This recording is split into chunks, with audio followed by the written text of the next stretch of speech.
Good morning, Flash. sir. Good morning, man. Flashpoint returns. My man Ebontis. A lot going on in Destiny, man. First of all, how you doing? Oh, pretty good. Just had a tasty breakfast. Got a workout in, kind of like you, but I'm just getting up and you're getting ready to crash. So we're hitting both sides of the, candle there, but Yeah, working man. it out. Yeah, same deal here, man. It's kind of came back from work. Vampire life is concluding.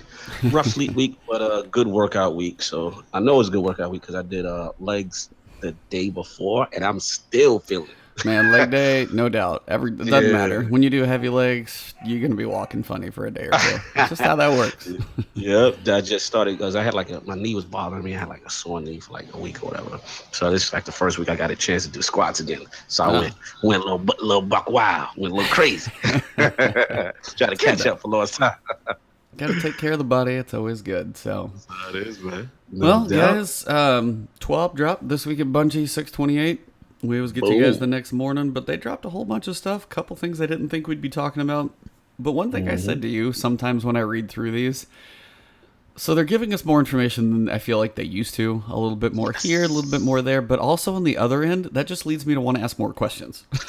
It's like kind of a double-edged sword because I like the fact that we get more info, but when I read through it, there's other things I'm like, okay, now that I have this knowledge, Hmm. why this, why that, why the other? Like I have more questions, and then other things don't make sense. So I've been noticing that. E. You've been real feisty with the 12s lately. Like, it's just, I mean, it's one of, I mean, just picking things apart, thinking through them. It's just, it's kind of one of those where it's. I wish I could be on the fly on the wall, and we've said that a couple times. yeah. It's like I just want to know why decisions are made, or why if you Hmm. because they seem like they know some things before Hmm. we get to know them, and they know it's a Yes. thing.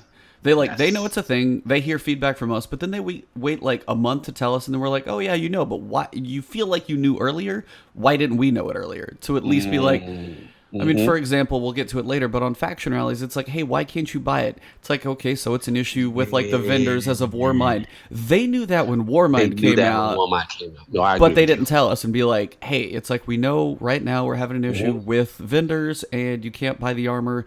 It is something we're working on. We know it's an RNG thing. Hmm. We're sorry. Just say that if you know it and be like, Hmm. hey, we are working on it. We'll try and get it to you guys as soon as we can, as opposed to later on acknowledging the fact that, yeah, we know everybody seems to want to buy it. It's like, no kidding. We, of Yeah. course, we do. So it's just those types of things for me that I'm like, and again, I'm probably asking a little too much because we get a lot from them anyway, but it just would be nice when they know something, just be like, hey, just drop it and be like, we're trying, we're working. It's not going to happen right now. We'll get it to you as soon as we can. So No, just I that feel type of you. stuff. I feel. I don't think you're asking too much. I think, you know, obviously they've made tremendous strides this year as far as transparency, Yeah. and I think the vibe I get from them right now, E, is that I think they want to be careful with deliverables because Right. they know we take what they say verbatim. Oh, And indeed. I think, yeah, for whatever reason, certain deliverables they don't want to talk about initially.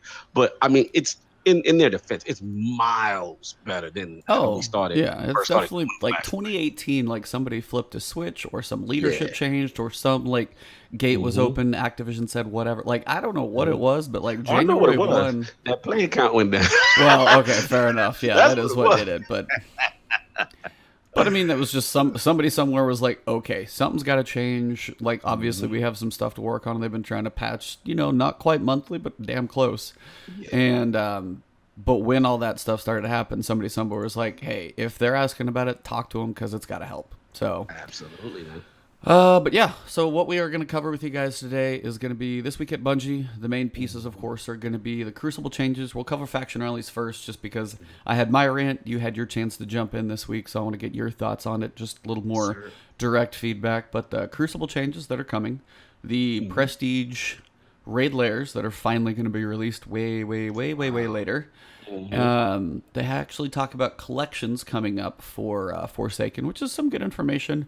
And then we'll get to a bit of rumors and things that aren't exactly confirmed, but seems to be data leaked. So we'll get to that a little later. So No that's the doubt. general rundown if that's what you guys are looking for. And we'll start it out faction rallies, man. Let me hear Boom. from you. I want to know what's your thoughts because I mean I had mine before. Right, right. I just kind of Yeah. want to know what you think. Well, obviously the one that started the dead orbit movement started for me when unfortunately when I was at E3, so I could not do that faction rally. Yeah. So this is my first week of really going after the Catalyst. I'm a Graviton dude, as most of you guys already know, and that Catalyst must be had at all costs. I had to talk to Hideo. We had a conversation that this would just be a temporary betrayal, and I need it. But serious, all jokes aside, with the faction rally, there's some good in it. I mean, obviously, I like the aspects of a catalyst, something of value behind the faction. I do like that aspect. I do feel the grind is pretty extreme. Yeah, I You know, agree. I, to do rank 50 with these packages, because let's do the math. What would you say would constitute one package? 20 Yeah, it's tokens? 20. Yeah, it's 10 and Right, 10. I've done the right. watch through. So So it's a basically, 1,000 tokens. exact, and that's a lot. And then Oh, it yeah. comes down to stuff that me and you've talk about offline many times, which is the actual value investment. Because if I'm like, for example, I've been doing a lot of Glory Crucible this week, right? Okay, nice. Shout out to Sinister, shout out to Lord Attic. I actually I try to got them in. I'm like, look, man, just because this is the first time they were kind of all on at the same time as me, Yeah. and I've been dying to do Glory Crucible in any type of a group, Dude, even I've if it was hardly not. touched it. I have hardly touched it. Yeah, I've tried solo. It's tough out. It's luck of the draw. There's no communication. You're kind of asking for it. Oh, yeah. So, I did it with them and had a tremendous time. Now, I would say I was getting about 3 to 4. Don't quote me, but maybe 3 to 4 or something along that. Maybe 5 faction tokens per. Yeah. And I'm like, okay, but you know what I'm saying? Again, there's certain things I feel that need to be levied, and we talked about this, like the Nightfall, or heroic strikes, or maybe even It's put, so. advent. You get. No, go ahead. I'll get No, to I was mine just in gonna a say little. like heroic Oh, adventures. Those need to be ranked higher absolutely. for said activity. You know what I'm saying? The renown thing, I love it. I love renown. I have no problem with that. You go into it adds an extra dimension. You have to think about your loadout because you don't want to lose it. I actually like the daily faction reputation bundle that they do, right? Where Yeah. you can kind of get like a sack of 20 if they, whatever the random thing is. It's almost like a daily, right? I don't mind that. But they've got to do something about the grind is a little too long. Obviously, we found out that they're not selling the vendor the specific armor gear for the set, so that's another issue. You know what I'm saying? Yep. Now they're gonna fix it as we're gonna see, but there's still some tweaks that need to be made. I don't trust me. I don't want to complain about grind too much because obviously there was no grindable stuff when the Destiny 2 whole thing started Right. debacle, but there's got to be a balance here. So I'm curious to get your feedback on this whole thing. I mean, that's one of the biggest things, and I've heard it from multiple people around there. It's like I said it in my video I did. I have my like 19-minute rant about this stuff. Mm-hmm. The renown is cool. I like Mm-hmm. how it makes some of that feel, a little more weight to it. You got to play in your public event playing. Like if you picked up, a, what is it? I'm trying to think of the name. Like an elite enemy, and then you finish your patrol, and then you're going into a public event 2 in already. You're like, okay, I got to play conservative, pull back. Right. Hopefully not Right. everybody's playing the same way. Right. So it gives a little weight to it. Then you jump in the Lost Sector. Now, some are easier than others. The Mm-hmm. the one on Titan with the Ogre, you can linear fusion super him pretty quickly. So I mean that's No kind of doubt. a very efficient way to do it. But then in turn, Mm-hmm. patrols can be a crapshoot. What if the public events aren't up? So I mean EDZ is another option because those public events are up all the time, and Facts. there's Lost Sectors everywhere. So Facts. it's kind of a balance of you're stuck in a couple places doing a very repetitive thing because Yes. it is the most efficient. And Yes. I mean, Pyro, shout out to Pyro Gaming. Shout out to Pyro. Fantastic video right now on yeah. farming tokens. Absolutely. But he also was like, hey, I did the raid. That's 5 tokens an encounter. And you're going, what the hell? What? Oh, that's Yeah. terrible. See, I mean, that's the level of like, how is that way? Like, if you do a raid encounter, give me like 25 because whether it's, I mean, I sat there and I was actually starting to go through because yesterday it was the daily with strikes before yesterday. So I went through and I was like, okay, arms dealer. And I literally wrote down my times, keeping a little track in a spreadsheet. I was like, 11 minutes on an arms dealer, 17 on Pyramidion. I had Savathoons twice. That was 15 and 17. Tree of Probabilities was 14 twice. And that was with the Void modifier, but that was Grenadier and Grounded. So not the best, not the worst. Right. But it averaged 15 minutes and you get 7 tokens. Yeah, that's and I can stupid. do a public event and get 5. And Yeah. and some of those public events where you've got like the trying to think, not the injection rig, the other Cabal one, where you shoot the ship and then you blow that guy away in like 10 seconds. That Yeah. thing, like the speed that thing goes, you're like, okay, I'm done. So just the weight of the activities, how that wasn't. I mean, they're like, okay, we want to give Lost Sector something, but as you said, adventures, no one does those. So Right. why forget those? Raid, Nightfall, Strikes. It's like, yeah. So I have 2 options. So I need to do the daily. So I have to do 3 strikes. But in the time of doing that, I could have probably farmed enough public events and other things and had about the same tokens, even with the daily bonus. So it's like, I haven't touched Crucible because Crucible, as you said, isn't worth my time right now. Right. So there's a lot of people who have phrased it. It's like, I want to play the way I want to, and you're forcing me to play this way because it's a limited time event. And this is what I was going to ask you on. Do you think this should be 1 week only? Do you think it should be all the time, or do you think it should be longer than at least just a week? All right. I mean, I would love it to be all the time. Me too. I don't know how logistically it would work based on the system of now adding these catalysts involved, and maybe they just don't have enough rewards at this current time to. I'm just thinking about the design process as to why it wouldn't be there, right? They're trying to add weight to the choice. I get that. You know, you want to make a tough decision. I mean, it worked. Let's be honest. Like, I'm New Monarchy through and through in Destiny 2. Shaders, add weight to the whole mantra, the foolishness, the royalty. I love it. I betrayed them because I saw that Graviton Lance Catalyst, and for Warlock, the Eye of the Another World ornament is so fire to me because I never really liked the way Eye of the Another World looked. Yeah. So to see it look like that, I'm like, oh, I gotta have that. So that was my whole thing, you know. So they've got the part down where the reward is worth it. I mean, is valuable, right? Is on that level, and the fact that you now have to make the choice. And I like that it's account wide. You can't really cheat and try to have a warlock here on this faction and your hunter on that. I like that. Now the key is the vendor. When there's no faction rally, they are useless. Absolutely. That's a problem. Oh, you can't have vendors in the tower useless. I just think that's wasted. And that's where the old system was kind of good. You could still kind of they had rotating weapons in D1. They had different things that you can get from them. So they still have to assign something else to them to do when there's no faction rally. So I wouldn't be opposed to maybe a longer rally. Maybe if they're going to keep it at a limited time event, maybe 2 weeks, you know what I'm saying? Yeah. And then, or they stay and there's some type of rotating inventory. That's the only thing I can think of right now. Yeah, no, I mean, I'm with you on that one. It's just like you cram a lot into the week, and for the average, I mean, it's like if I work, try and get my dailies in. I'll have a couple days, like depending on schedule, where I can grind it hard. But I mean, if I'm doing that, that's my couple days off just spent doing just that, and it's a lot of time into one thing. And as you're saying, now here's the other thing, and this is why they have a good idea of having it account wide. Yeah. The only problem is your choice isn't ever felt like you can stick with one because you literally have to switch. You said it. You're like, I'm going to go talk to New Monarchy and be like, hey, I got to betray you. It's short term. I'll be back. Like, if you really wanted to, like, give the lore a little bit more, give your weight of choosing a little bit more and be like, hey, but it's kind of one of those, as I was saying before, it's like give them 50 levels and there's a token, and then you can pick a catalyst. Then if you get your next 50 levels, you stay in there. So, and then the same thing with the RNG with the armor. At least if I grinded the first round, the second one won't be quite as bad. No, I'm starting over. I'm level 12 or 13, so I've done like, 22 packages or something.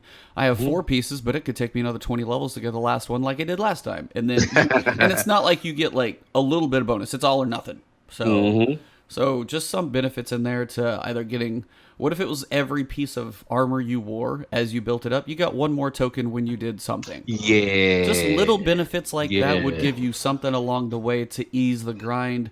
But, I mean, you still got to put in the time, but give you a little progress along. So, yeah, I mean, I ranted before, so I don't want to go too long. I mean, I've got a whole video on it, so you guys can long point. But, yeah, so it's like, I like what they're doing, but it's like they got to weight the activities. Maybe if you want to mess around with renown or different modifiers or something to give other things a challenge to go along with it, cool. But right now, it's a very monotonous one. I mean, Paul Tassi did an article, Pyro had the video. There are guides to do it efficiently, but it's the same crap over and over and over and over and over, and it's And like you said, I think the main thing you knocked it out the park is that's depressing that you said Pyro did a portion of the raid and got 5. Right. And he said that, he's like, all right, what? That's horrible. Yes.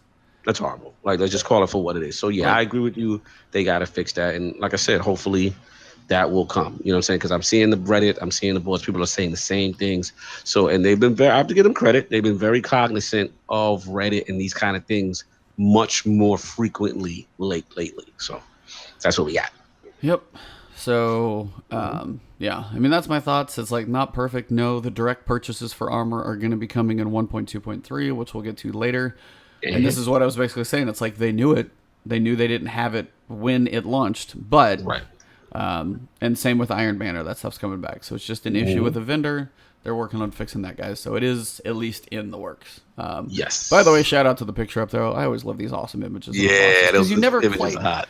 You just never quite get a picture of the boss at this angle, and you look at the detail, and it's like up here he's got the little tentacles on his face, and this, and the big gun out to the. It's nice to see the detail on it because the art's always amazing. So absolutely, shout out to the art team. Obviously, if you guys didn't hear, they were at E3, and Forsaken is coming. Some people got to play the story mission. I've heard some interesting things. I'm not gonna go into spoilers or anything, but I just can't wait to play it. And then Forsaken sounds nothing but good. Now, there's some people who've said Forsaken people have been kind of like burning through the Primeval. If you do like a tractor cannon, void, but if you like save it all up and get them up, you can. So shout out to Fire Team Chat. I heard that from Stephen Ryu, I believe his name is. That has said that. Yeah, that's like you can kind of cheese it if you got the right loadout. Yep. So it's kind of a balance. Like, do you set up and save everything for that final push? Do you always go over? It's like, I know there's going to be different strategies, but if that Primeval can still be melted that fast, it's kind of like, instead of making him spongy, I'd rather see it staged with mechanics, if they can get to it, personally. Because if it's just, if it's honestly just lots of health, people will find a way to be more and more efficient with that. But if there's mechanics to it, or you got to go pick something up, even if it's just like, somebody run off to a side of a map, so there's 3, and that would be kind of like a mechanic, be like, hey, there's an orb that spawned, it pops up on your, like, HUD, but somebody's be like, hey, I'm going to go run this one, you guys hold it down, so then it's the risk of running for that next charge, just to drop his shield, but then somebody could come in and drop the other 3 who are on, so, I mean, just something in there to mix it up, give you some, like, gates that you have to go through, just to space it a little bit, I think would be absolutely cool. Shout out to Chris Colby in the chat. He can't wait for these changes. Yeah, me too, man. We're waiting. We got a lot. Like, I mean, and that's what we've said. It's like all these little pieces are these building blocks, the foundation of the pyramid. So hopefully they can put that end cap of Forsaken on top of everything. So, I mean, E3 aside, we've got a nice calendar for July. So we've got some stuff coming. First, Faction Rally Winners Week. Obviously, that's coming next week. You guys will know. I'm going Future War Cult. I've heard a lot of people might, so I know Dylan, of course, on Twitter was going straight up New Monarchy, so apparently he's feeling the sweet business, but, you know. You got to get the sunshot. If you guys, with the first faction rally that I missed at E3, most of you guys got that catalyst, so, you know, you got to go on to the next smartest thing, and the next one is definitely the sunshot. Now, my question is, what's the ornament for? Is there, like, you know how like Dead Orbit gave the Eye of Another World? What's the ornament that they give in conjunction with the catalyst? That one is Knucklehead Radar, and it honestly doesn't look that different. So meh. Gotcha. The final one is Crest of Alpha Lupi for the Titans, which I do actually like because it takes that one and turns it into kind of keeps the tone, but it gives it more of the New Monarchy colors, but it's not like overly bright, but if you wear it as an exotic with the New Monarchy set, it still can kind of fit the bling mode. So yeah, I kind of like that one. So I was like, that one actually for an ornament sounds cool, and I kind of like the New Monarchy colors. So that one will be last. And I have the full armor set there already, but I've had to bail on it for the other 2. So at least I start that one with a full armor set. You know, so there's a little bit of jump. Anyway, I got you. Mayhem's coming next week and Bungie Day. Now I know Bungie Day is always a thing. So. But the question is, they have it on the calendar, so do you think there's going to be anything for us? I'm interested. Yeah, it's got to be something. They always do something. I mean, they're big on the number 7. Right. You know, I figure the first thing it'll be is a sale in the Bungie shop. Yeah, probably an emblem if you buy something. Yep, emblem if you buy something, they always do something like that. So you're gonna see a little monetization there, but they'll probably do something. I'm very curious to see what they do for that. But they're so enamored and around the whole number seven, so I think it'll definitely be tied to that. Yeah. And then the week after, Iron Banner will come back again. Apparently, just Iron Hmm. Banner is going to be almost every other week. It seems they got Yeah. Faction Rally week, Iron Banner. There's not much of a break Hmm. lately, so Hmm. which I'm okay with. Like there should be something going on, and we'll get to some other Yeah. activity that may be coming in here too. Hmm. Guardian Con is going. So if you guys are going to Guardian Con, sorry, we won't be there. Hmm. But to all of you guys that are going, enjoy Forsaken and not Forsaken, but enjoy Gambit because that will actually be playable. Hmm. But also, honestly, guys, I mean, Guardian Con, it may have, like me, I'm not going this year just because timing, everything else, but also they do some awesome stuff for charity. So, Absolutely. like Shout out to those this, dudes, bro, man, all them guys, man. yeah, the charity Yeah, money been that they put out here. raise with the collection of people involved, I think they're almost up to 1 million, and they haven't even got to that pre-week yet. So literally, it Hmm. starts on the 5th up until that weekend, and I mean they're already almost 1 million, and this thing hasn't started. So it's always awesome work that they do. So if you guys are looking for, a little bit of time to donate, throw some money to a good cause, St. Jude's always a great thing. Yeah, man. So July 17th, we get patch 1.2.3. So this is what we kind of briefly talked about. They're going to be fixing some of the vendors so you can purchase the armor Hmm. directly. Hmm. Outside of that, I'm not entirely sure what's coming. This seems like it's a little preview, like a pre-patch for Solstice of Heroes, which we'll get Yes. to in a second, which I'm digging the icon, by the way. Looks pretty Yeah, cool. it's kind of fire. I like it. Yeah. But Faction Rally, final Faction Rally of season. Now, here's a question. Yo, what's up? So, final Faction Rally of season 3 is going to be July 23rd. Yes. Okay, and it's going to end on the 31st, and then you Mhm. got, or no, it's going to end on the 23rd, and Right. then 30th. So you have the entire month of August with no faction rally at all. Right. Well, that we So, know of right now. well, I mean, they've said it seems to be pretty final. So, unless they You change know, their you're right. You're mind, absolutely right because between the window between that and Forsaken, so there won't be anything. But yeah, you're correct. but I There mean, won't be anything to but it. it's like, why not do one in a month? I don't know if they're using that to push other stuff, but it's just kind of weird. They're like jammed them all here real quick and early, and then they have a month of Yeah. nothing. When it's like the way they seem to rotate, you could have another one in there. So. Yeah, in theory, it is interesting, unless again we don't have an August roadmap right now. So there could be something in This. the pipe, you know, that Yep. they just don't want to talk. They're not ready to talk about just yet. Yeah. Because I agree, it doesn't make sense why in August it wouldn't be there would be one. Yeah. My only question is if it's Solstice of Heroes, if that's your this is your final grind, this is your record book starting to come in. That's what I feel like this has kind of got to be. So. Yeah, I would think so. But yeah, Supremacy is coming, and we'll get to some Crucible changes and things, and then finally we've got Faction Early Winners Week, and then Solstice of Heroes. We know nothing about Solstice of Heroes, by the way, guys. So Still your nothing. guess is as good as mine, and I mean, it's a month away, but it's got to be somewhere in these couple weeks because we're running out of ideas. So I don't know. I I'm mean, dying to know what it is. I I was like, mean, I don't think it's going to be SRL. I know a lot of people do, but I got a feeling they it wouldn't doesn't introduce feel it. like it. It doesn't feel Yeah. like this is a time for them to go completely new racing mode. Mhm. No, that would be like, okay, by the way, new event. We're gonna have every seasonal switch or something. Forsaken might have it, but I don't think it's too early. Mhm. Gotcha. But yeah, that's the general rundown of what's to come. Mhm. Now, Crucible is next. Now, I don't know how much you've got to look at some of these changes. There's quite a few. Yes. So, Crucible changes are coming. Patch 1.2.3 on the 17th. Mhm. I might let you just take this one because Yeah, let me you've jump been in. touching Crucible a little more than me. Yeah, man, it's been a Crucible week for me. In the start of the weekend, shout out to Sinister, shout out to Addict. Got them to play some Glory Crucible with me. So the first time I actually got a chance to play as a team, and we had a lot of fun. We actually did really well. We had like maybe only one or two matches. We had like a complete random that didn't know, anything. It's Yeah. kind of like wasting the pool of deaths whenever we did certain moves. But it was fun. But yeah, let's get to these things. So Crucible playlist update. So we got quick play. So increasing player configuration to 6v6 and updating the playlist description. So the vibe I'm getting 6v6 now in quick play, Just all the time. just all the time. Yep. With- That's literally they tried fours and apparently just Mhm. for more fun, a little more randomness. It seems like 6v6 Yeah. is just Holding it down. I'm cool with that. You know what I'm saying? Removing next bullet point, removing supremacy from the pool of available game modes. Interesting. The Yep. supremacy is being removed out. Okay. Control, updating control win score to 150. Control zones will initially be neutral. Clash, updating clash win score to 100. Then we have competitive, bomb fuse timer and countdown lowered from 40 seconds to 35 seconds. Minor change. I actually like that. I actually Yeah, like just that. a little more urgency to it. Yeah, make it objective based. Make it more urgency with that objective because I'm noticing a lot of people just go out for the kills and they're Yeah. not really caring about that. So then we got General Rumble will become a full-time playlist. That's cool. Nice Like for the that. solo people. Shout out to them for sure. Yes. Yeah, shout out to them guys. Shout out to Mtaz. Shout out to Unknown Player.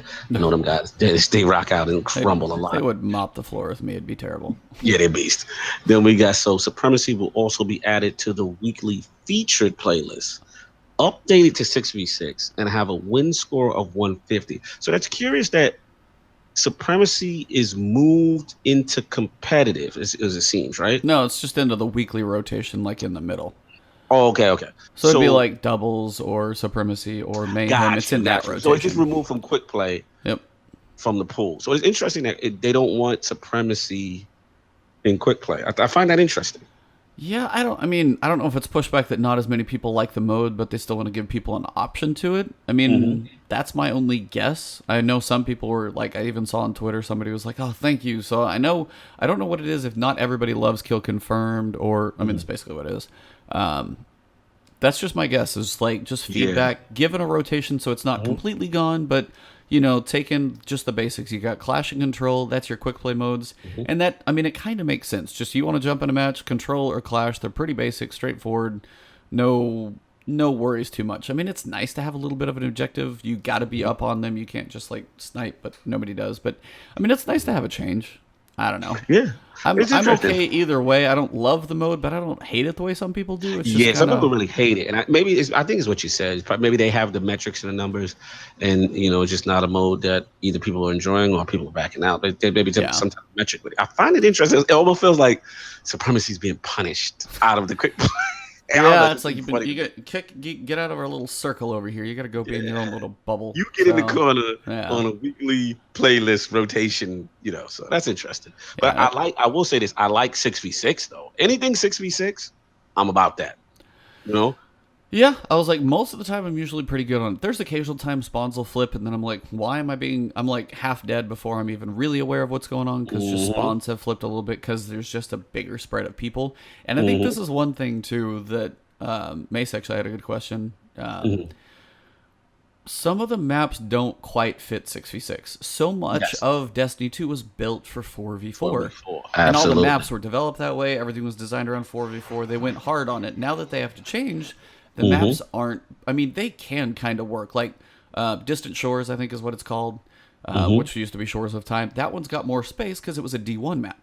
Right. So same with Bannerfall. That one's in there too. So those type have more space to work with, but there's just some of them, they feel a little more cramped sometimes. And they don't, like, if you really think about all the space on them, the map isn't per se that much smaller. Right. But it's just somehow that they're set up that it always seems to be like 6 just doesn't quite fit always. So I get what you're saying. I'm hoping, I think basically what he was saying is that I'm hoping with Forsaken that more maps are built with 6v6 in mind. So we just have a little more spread and different options involved. So. I would agree. Definitely. So as we continue, this one I love, E. No, I mean, this should have been that way from the start, but go ahead. Yeah, Crucible ranks update. Players will now be able to earn Valor rank from additional playlists. Competitive, Crucible Labs, Iron Banner, and Trials of the Night. Thank God. Because I've been playing Banner very hardcore, you know, the past couple of weeks. And it just sucks. Like, you know, like I have to leave Iron Banner to go play regular Valor to even get any Valor rank. Like these are regular activities. So it's almost like a quick play casual mode. So those modes should be involved with gaining Valor rank. Yeah, you're in the Crucible at all. That's what Valor's meant to be. It's just your time spent in the Crucible. There's no competitive edge. There's no like kill death ratio. Nothing. It's just your time in Crucible. And if you're in there in any shape, fashion, or form, just give Valor. Like that's one of those questions. I'm like, I would have probably pushed hard, and they're like, no, we want it to be like this playlist. Like, No, you're in Crucible. You You're in literally Crucible. clicked on the button. You get Valor. I don't care You what get you're Valor. doing. Yeah, Exactly. so, All no. Valor is time commitment, really, right? Just to Crucible in Yep. itself. It's not, you can't lose rank and all this other stuff. So yeah, that had to happen. I felt it was dumb. I played so much Iron Man. I'm like, yeah, I didn't get any Valor rank for that. Like, and reward the guys that actually play your mode. You know what I'm saying? Like, this is a mode, for the most part. Yeah, I don't know what the percentages are in Destiny 2, but I would assume, based on the way Destiny 2 started, that people did not like Crucible, right? I believe, the 4v4 change was tough on some people. I know myself, I did not like Trials. I still don't like Well, Trials there's the a way lot it of is. people who don't still like You know what I'm Trials. saying? You're And not Trials alone. is a big part of Destiny, Or at least it was in Destiny 1. In Destiny 1, yeah, Trials. I remember Trials was so good during Destiny 1 that during the dark ages of like content droughts, Mm-hmm. Trials was carrying Destiny. Player count was high. So, things like that, you want to reward your community that it's actually loyal to the mode. I'm agreeing with this. Like, reward those guys, give them guys stuff, and give that community love, And all they got to do still haven't done it yet. We'll see what happens when bounties comes, because bounties is coming soon on that development map. Is they got to bring back an equivalent besides calls to arms. They need an equivalent to the Yep. true meaning of war bounty. Absolutely. We need that for the Crucible guys like me. Because sometimes I'll be honest with you, I don't want to. I just want to go in there mindless, shoot up some stuff. You know what I'm saying? And then leave. Sometimes I don't have time for the full strikes and the raids. I just want to get my meta on and mess Yep. around with gun types and stuff. And that's my thing. I do like the Crucible in Destiny. So this is good to see. But I've rambled on enough about No, ranks. you're good. You're good. So joining a game in progress will protect your Valor win streak for that game. If you lose, no penalties incurred to your Valor win streak. If you win, Valor win streak increases. What do you feel about that? I mean, yeah. Again, it's your time in Crucible. So, I mean, if you join a game in progress, it's less in your control. Whether it's a minute in or whether it's halfway through the match, depending on when you join. It's like I've joined some, and it's like, okay, you're like 5 points apart now. People may be switching, so someone may have an advantage. But if you join and you jump in and it's like 10 to 50, you're like, well, that's. I mean, you might be there as a few people who could make enough of a difference to come back, and there may be a few more points involved. But man, like, if you're starting at a deficit that's not your fault, yeah. But I also like the fact that, like, if you do manage to pull it out, or Pull like, it come out. in and you join a good team, then That's cool. good. Like, Valor Yep. shouldn't ever work against you. It really shouldn't. Then we have players will be matched using their glory rank. This means your opponents will be of similar rank to you. The higher you climb, the tougher the opponent. Glory loss streaks. All right. Will be retuned to be less punishing over time. Consecutive losses will decrease the rank points lost instead of increasing. And streaks will still cap out at 5. And then the last point with all rank streaks will no longer reset once they hit their cap. Interesting. Let me jump in this. Go for it. Yeah. Glory is interesting because I just started really going hard this week with it.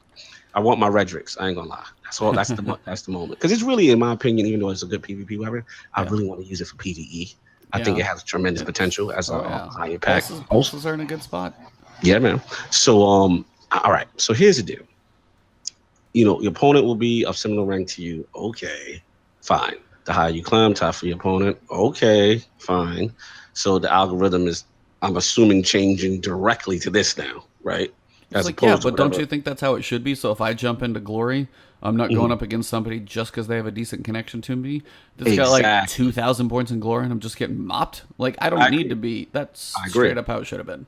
And it's this just is almost like that they had to say that. Continue. I'm sorry. No, but it's like this is almost in your ladder type. Like, not ladder, but tiers. Like, if I'm at 100, there's no way I should be playing against people with like 1,000 or 1,500. Like, if I'm starting out, that's where I need to be. Now, if you jump up through it, cool. But if you stay there, that's the level that you fight. And that's how matchmaking should be done. Just straight up skill. Facts. I'm with that.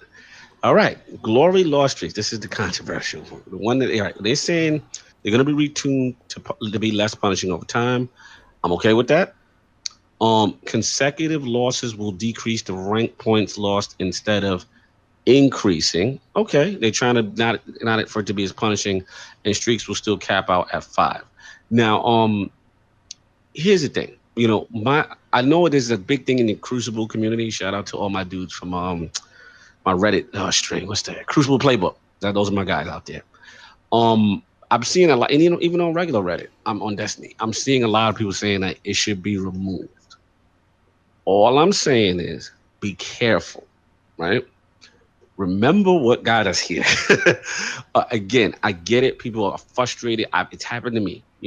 I was playing solo. I had a good run, 2-3 matches in a row. Boom, boom, boom. And then the next thing you know, I lost 4 to 5 straight. And I just see my glory just evaporate. And I'm like, yeah, it's going quick. It's demoralized. I'm not going to sit here. But part of me, I'm not going to lie to you, I'm going to probably be the minority on this. Probably. Likes the fact that it's there. You know what I'm saying? Because at the end of the day, this weapon, these things are not supposed to be attainable, right? For the average or below average Crucible player, you have to make a dedication. You have to get good. If for the people who saying they want to remove, like, I don't mind them lessening it. I'm cool with that. But I just don't want them to listen to everyone and say remove it, because we're going to be in a situation early Destiny 2. Everyone's going to rank up. There's no penalty. Everyone's going to get a Redrix. Where's the specialty in it? Okay, so let me ask you this. If you still lose, you're gonna lose some. So it's not like I mean, if I jump into 5 random matches with randoms and I still lose, I'm dropping some. Right. So it's not like if I just half-ass my attempts in there that I'm gonna get Redrix Claymore. Mm-hmm.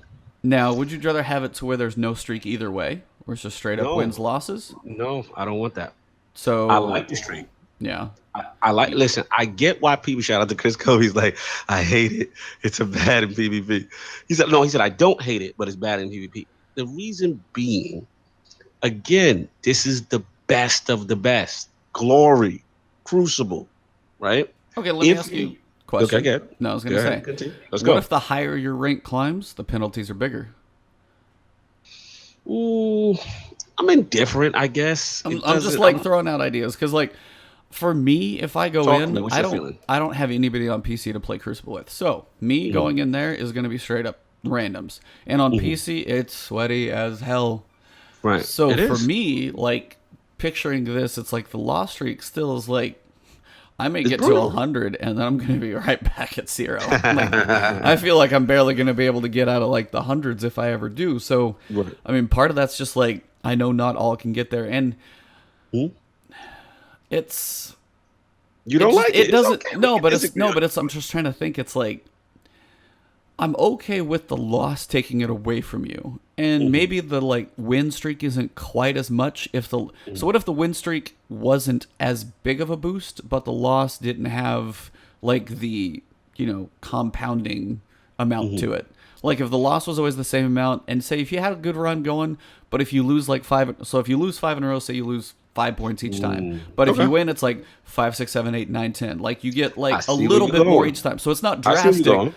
And you still got to put it in, but but it's not a big difference. So I mean, there's still work involved. I see where you're going. I still disagree.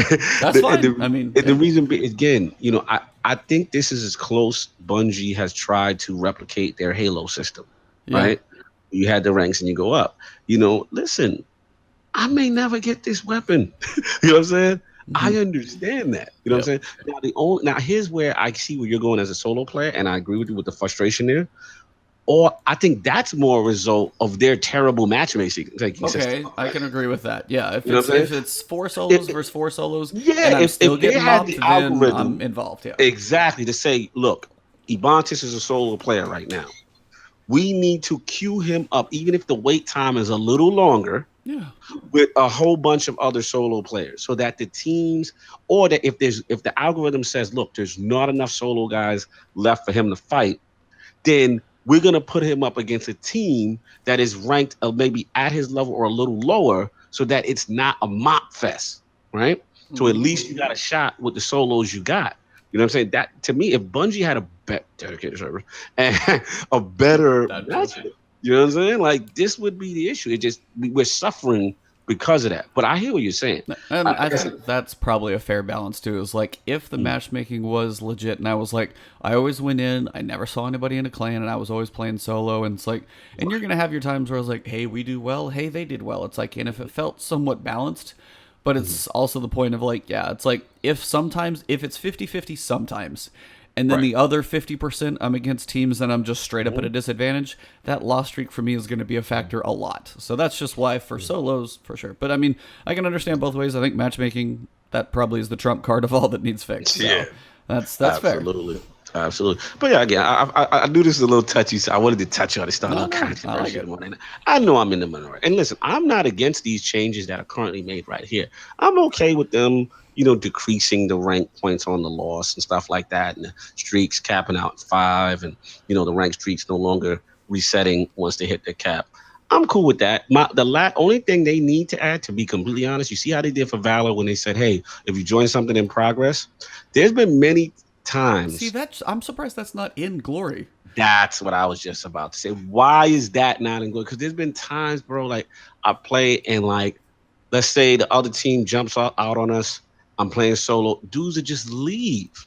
And my thing is, why do I stay there and suffer? And still, like, you got to reward the guy who just stuck it through. Yeah. You know what I'm saying? Like, or at least don't penalize him. Exactly. Don't penalize him because he didn't leave. He wasn't a clown. And I agree I think they shouldn't get penalized at all if you finish it and it's 4 guys to 2 or 4 guys to 3. Like, that's an unfair balance. You know what I mean? Yeah. That needs fixed, for sure. I agree. Forgot So about that was that on the Crucible. I had to grab that one. Oh no, I mean it's like, I mean, just Glory. Yeah, I mean it's kind of one of those. If you don't start and end with a complete team, or there's an inactive person that gets tagged for a certain, like some of that stuff needs to be factored in. And maybe somebody's inactive for like a minute and then they barely jump in. That still first minute could be an issue. It's like take some of that stuff in just to the scoring where maybe it's not quite as much. Or if somebody leaves, don't deduct it. Just call it null and void. Give the other people an increase. You're not hurting that much. So yeah, absolutely. So we got prestigious affairs. Let you get this one. So prestige raids are finally coming. Woo! Yeah, Curse of Osiris was when? December? Am I right? Yeah. That December. feels so long ago. I mean, know. it is almost July, so yeah, 6 months later. But yeah, Prestige Lairs. They've been trying to figure out how to work them, what to do with them. Finally got us an answer, and I guess it's like hey, here's something fun to do for the summer if you haven't burned out of Destiny yet. So we've got a couple options. They're going to be, it's with 1.2.3, so it's July 17th, if I can remember dates right. Yep, July 17th. So they will be coming in a couple weeks.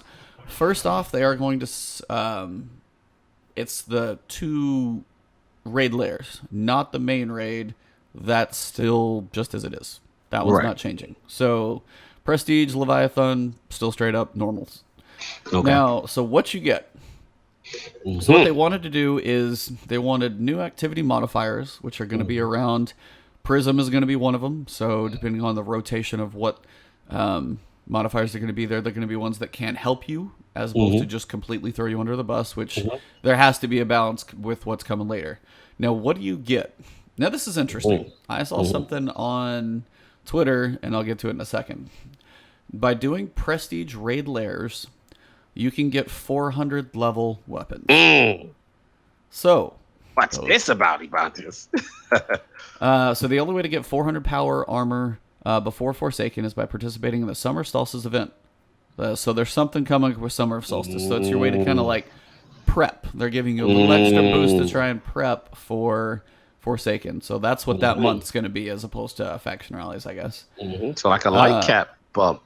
Yep. But the only way to get 400 power weapons before Forsaken is completing so weapons, not armor. This is for weapons only. Is Prestige Spire of the Stars and Eater of Worlds. So every time you complete all the encounters in a Prestige Raid Lair, so you have to go start to finish, you'll be rewarded with a 400 power raid weapon. Now it says every time. There's no weekly cap on that. So this can be any raid weapon from Destiny 2, not just the ones that drop in the rare. So any raid weapon in D2, all of Leviathan weapons are on the table, which is good because there's only like 2 and 2 in the raids. So all those are raid armor ornaments. Each Prestige raid lair has its own unique armor ornaments.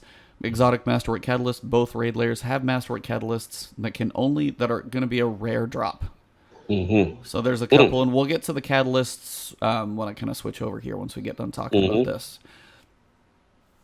So first, what do you think about the you can get 400 by only doing the prestige raid? What do you think? I'm indifferent. I don't think there's anything necessarily wrong with it. So again, let me clarify. Okay. 400 power armor is not available in that layer, prestige layer. Correct. But 400 power weapons are, and they can be from any of the three: Leviathan, Spire Stars, basically of that pool. Is that correct? Yeah, any Leviathan weapon is an option, and they're only weapons, not armor, up to 400. Now, when they say power weapons, just the power slot, like the Legend of Acreus slot? 400 light level. That should be how they said it. Oh, okay, yeah, because when I see power, I'm like, okay, am I stuck to like sins of the past? Okay, got it. So pretty much any raid weapon, right? Yep. Or, yeah, any raid weapon from Destiny, not just the weapons that are dropping that way. So any raid weapon comes in at 400. That's a possibility. Yeah, I don't have a problem with that. I'm cool with that. I'm fine. What do you think? You're not feeling it? No, I actually am. Honestly, because what I saw on Twitter, and this is what I was going to say, somebody's like, I can only get up to 400.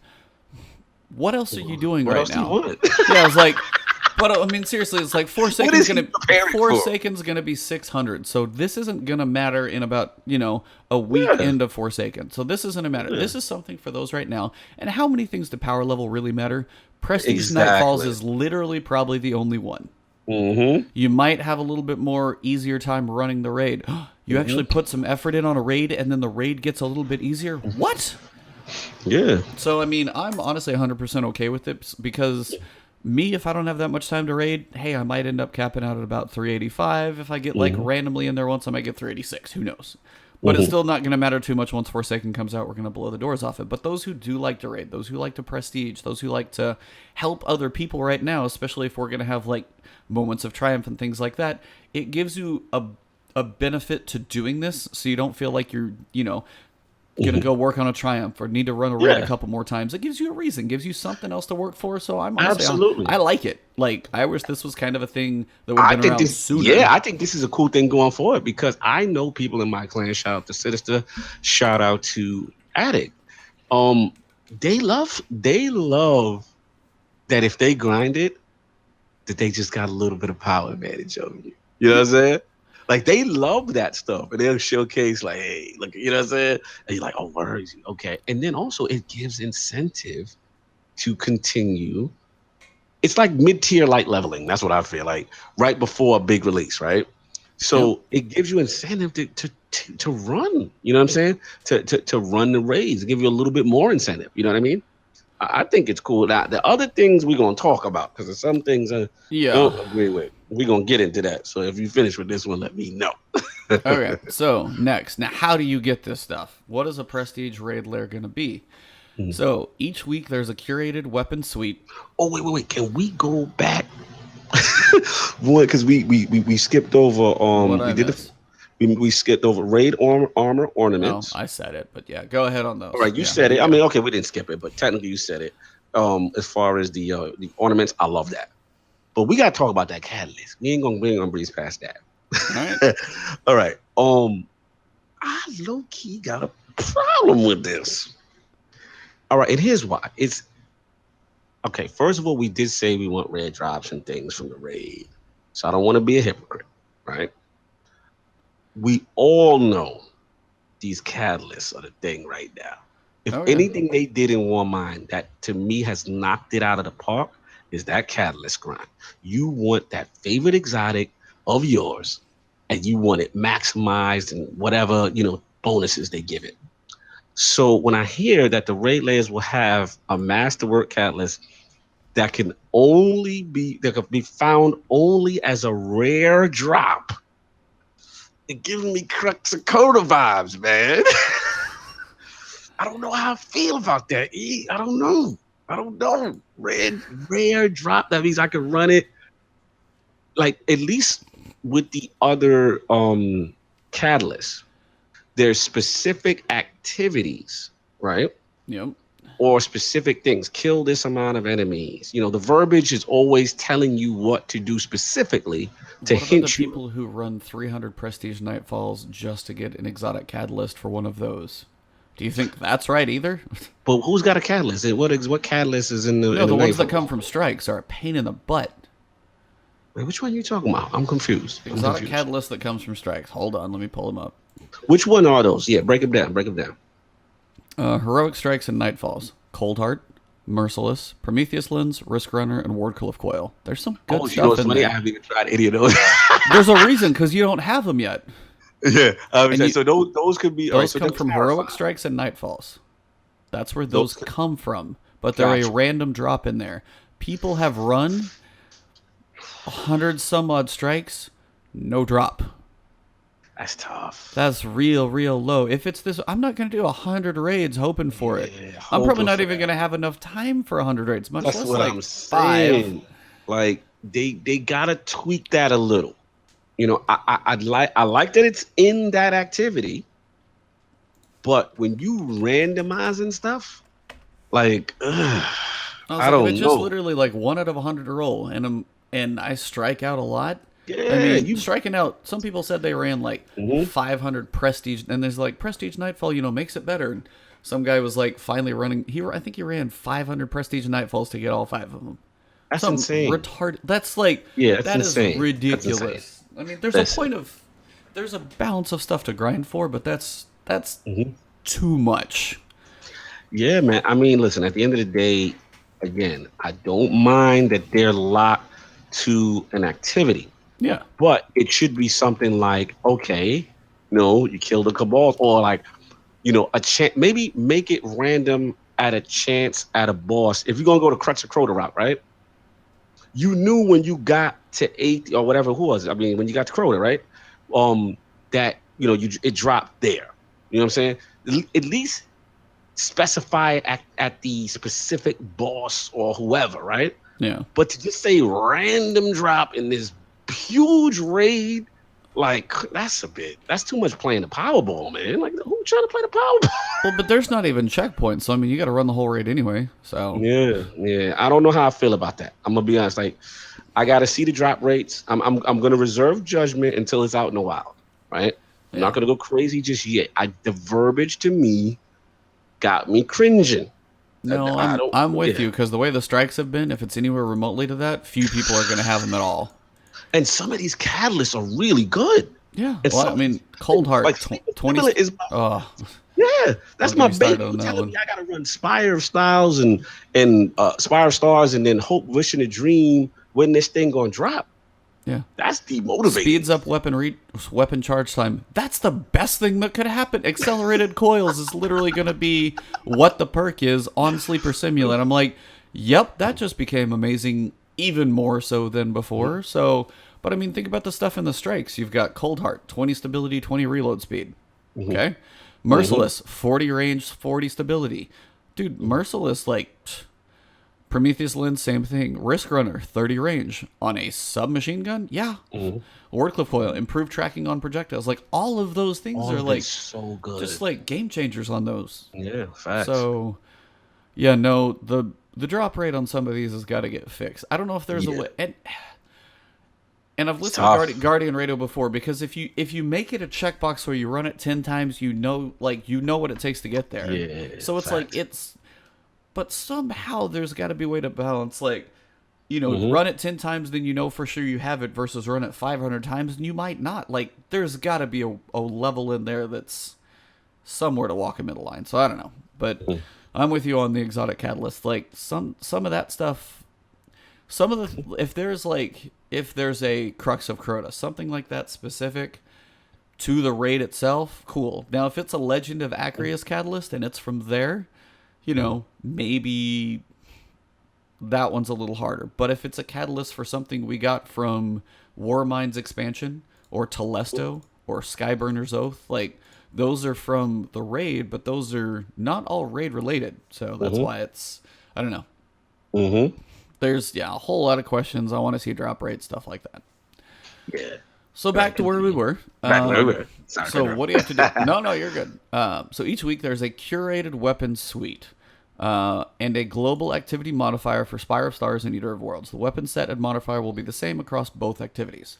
So curated weapon loadouts are based on weapon archetypes. So over the summer you might see a combination that requires auto rifles, submachine guns, and sniper rifles, or scout rifles, hand cannons, rocket launchers. Like, now weapons aren't locked, but you just have to fall within that archetype. So you could use, if it's auto rifles and submachine guns, so you got Scathe Lock, you got, anything like that, and then vice versa. So it just has to fit in that archetype, and you can even bring multiple with you. If you need one that's a little slower and longer range for Callus when you're in the dark zone, then cool. Or if on the other side you need something where you pop a rift and your submachine gun's got a little more range, but you can blow through it. Like, there's going to be certain things that work better than others for certain spots.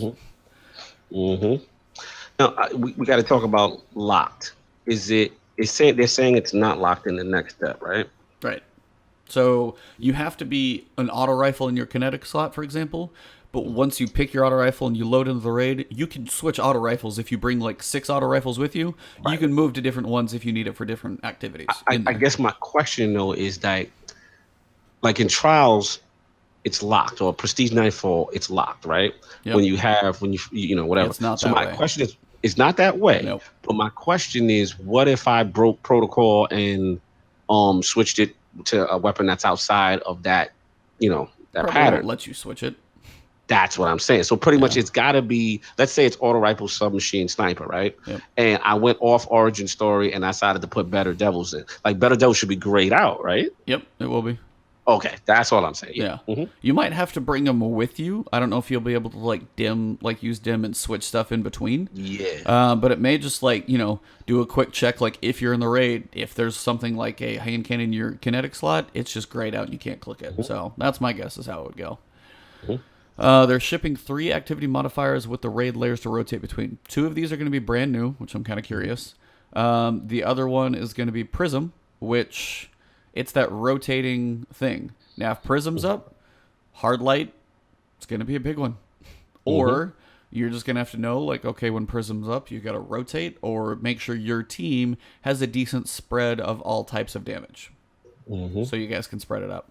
I'm kind of curious what the other 2 are going to be. You got any ideas since they're brand new, built from the ground up just for the raid?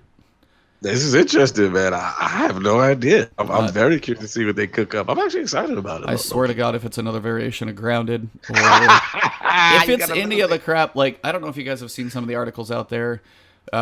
Slayer Age did a huge Reddit post. Paul Tassi did one on it. Heroic Strike modifiers, mostly, they all suck. Yeah, terrible. Yeah. So I'm because what is it? Grounded. You literally, your whole ability as a Guardian is to jump. Yeah, you just and then what about the points when you're doing the Will of the Thousands and he puts the floor on fire? You have to jump. You literally have to jump. There's a strike and you could have random. I have to jump, but I'm gonna get killed if I do. And it's pretty much an insta kill if you're up there. It's 1 or 2 shots if you're lucky. So please don't make them that terrible. Hopefully they're ones that help you, not hurt you quite so bad. We'll see. Each of the modifiers is designed to provide the Guardians with advantages over their enemies when they lean into it. So you're going to have to kind of pay attention. You're not just going to be able to load up and be like, all right, let's go. You might want to watch what's going on, but we'll see. The goal of using these modifiers and loadouts is to change the way you engage the Prestige raid every week. The first week, the modifier and weapon loadouts might synergize really well with the strategies and armor exotics you've been using for months. Next week, completely different. So just kind of a way to mix it up. Looking to Luna faction boots. Might have to change it up. We'll see. So Loving Luna faction boots. I really started using. Oh my god, dude! I need to just run the raid for a little while with those because I'm pretty sure you can just melt most things with those. Right I'm now. so excited to do Callus plays. I need to do Cal. I haven't run Callus in so long, but with Luna faction, oh dude, it's better than. Get excited at any stationary boss.